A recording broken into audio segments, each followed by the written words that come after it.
తెలంగాణలో Jayashankar Bhupalpally Warangal highway Kamalapur cross road దగ్గర ఒక డెడ్ బాడీ ఉందని అక్కడికి పశువులు కాయడానికి వచ్చిన ఒక పశువుల కాపరి పోలీసులకి ఇన్ఫార్మ్ చేశారు.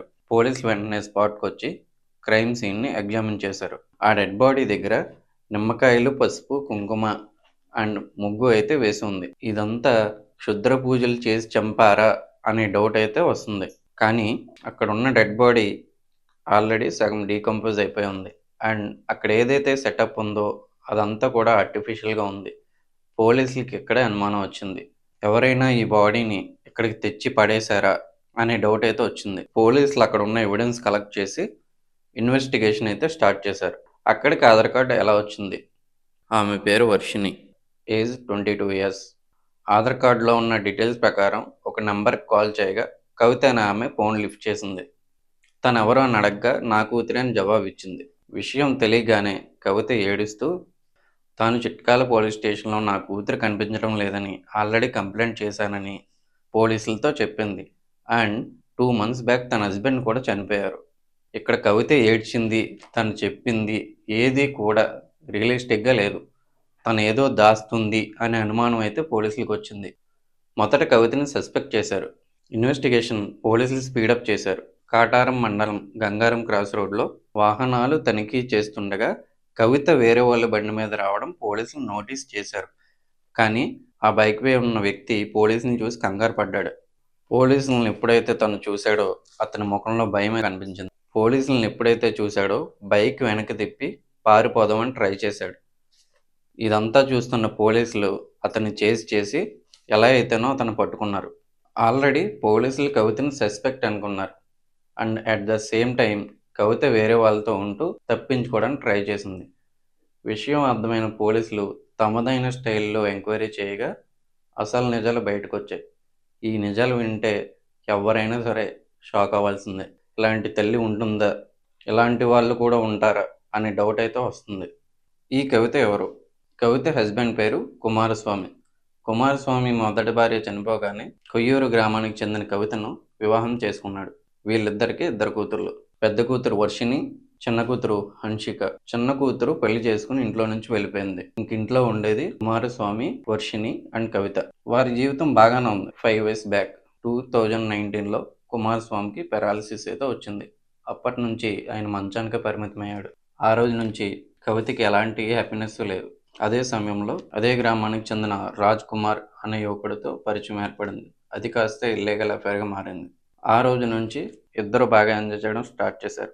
కుమారస్వామి పెరాలసిస్ కారణంగా ఎటూ కదలలేడు.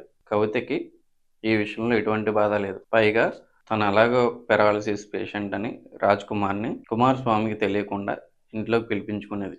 ఇదంతా కుమారస్వామికి అయితే తెలిసింది. అప్పటి నుంచి కవితకి, కవిత లవర్కి కలుసుకోవడం చాలా ఇబ్బందిగా మారింది.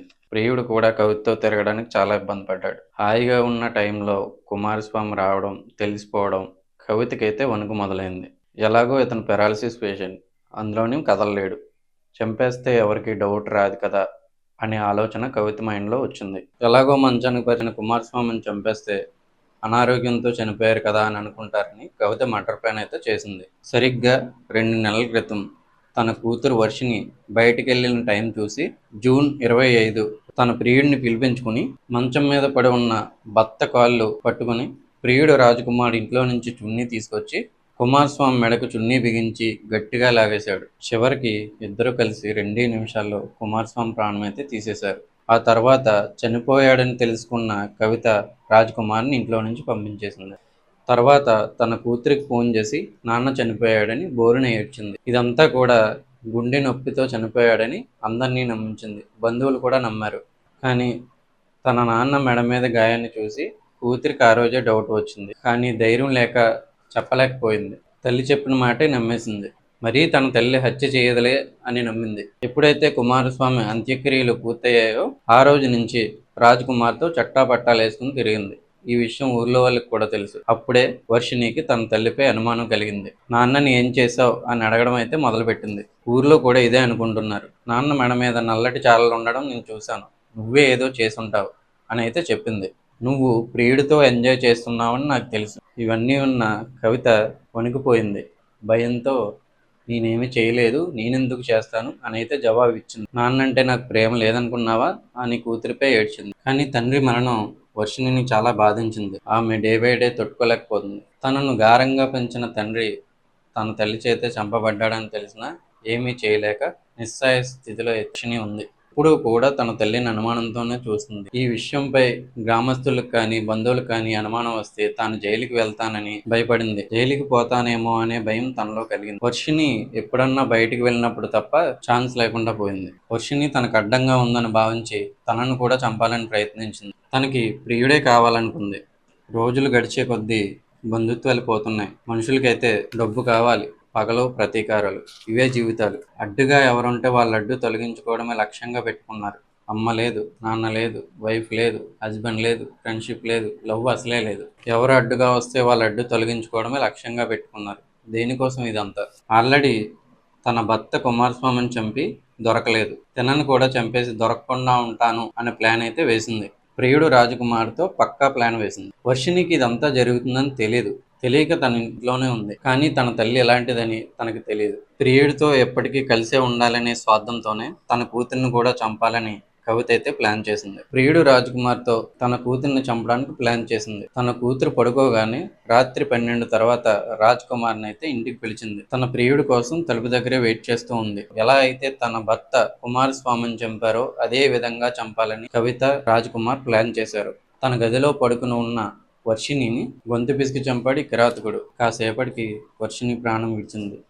ఏ సంబంధం లేని వర్షిణి వీళ్ళ పాపం వల్ల చనిపోయింది. శవాన్ని ఎలా పూడ్చాలని చెప్పి కవిత అయితే ఆలోచించింది. వర్షిణి డెడ్ బాడీని సంచిలో పెట్టి 2-వీలర్ బైక్ తో తీసుకెళ్లారు. ఆ తర్వాత 18 రోజుల పాటు ఫ్రిడ్జ్ లో పెట్టారు. కవిత ఈ డెడ్ బాడీని మొదట తన లవర్ గ్రామంలో పాడేస్తే తన మీదకి వెళ్తుందని ఆలోచించారు. అది ఫెయిల్ కావడంతో గోదావరి నదిలో పడేస్తే శవం దొరకదని ప్లాన్ చేశారు. అక్కడ కూడా పోలీస్ బందోబస్తు ఉండడం వల్ల అది కూడా ఫెయిల్ అయింది. డెడ్ బాడీని గోనె సంచిలో తీసుకెళ్లి ఆసుపత్రి వెనుక ఉన్న గుడ్డగుట్ట మొదట్లో పడేశారు. ఆ తర్వాత కవిత చిట్యాల పోలీస్ స్టేషన్కి వెళ్లి తన కూతురు కనిపించడం లేదని కంప్లైంట్ ఇచ్చింది. మరోవైపు డెడ్ బాడీని మార్చాలని ఆగస్టు 25వ తారీఖున రాజ్ కుమార్ అండ్ కవిత అనుకున్నారు. ఎవరో హత్య చేసినట్టు నమ్మించాలని ఇద్దరు ప్లాన్ చేశారు. అప్పటి వరకు కూడా డెడ్ బాడీని ఎవరూ నోటీస్ చేయలేదు, ఎందుకంటే వర్షాల కారణంగా. అదే సమయంలో వరంగల్ హైవేలో కమలాపూర్ క్రాస్ రోడ్ దగ్గర ఆ డెడ్ బాడీని పడేసి ఒక ముగ్గు లాంటిది వేసి నిమ్మకాయలు, పసుపు, కుంకుమ వేశారు. అంటే ఇదంతా కూడా క్షుద్ర పూజలు చేసి చంపారు అనే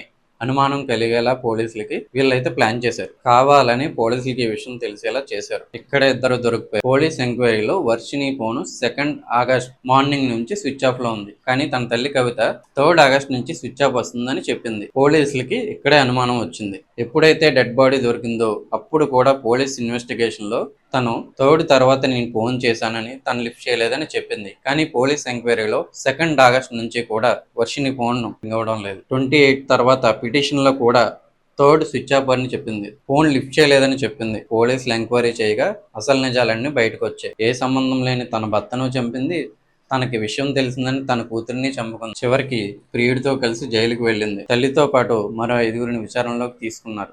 మీలో ఎవరైనా అమర ప్రేమికులు ఉంటే దయచేసి విడాకులు తీసుకుని పెళ్ళిళ్ళు అయితే చేసుకోండి. ఇలాంటివి మాత్రం చేయొద్దు. మరిన్ని వీడియోస్ కోసం మన ఛానల్ అయితే సబ్స్క్రైబ్ చేయండి. వీడియో నచ్చినట్లయితే లైక్ చేయండి, షేర్ చేయండి. Thank you for watching.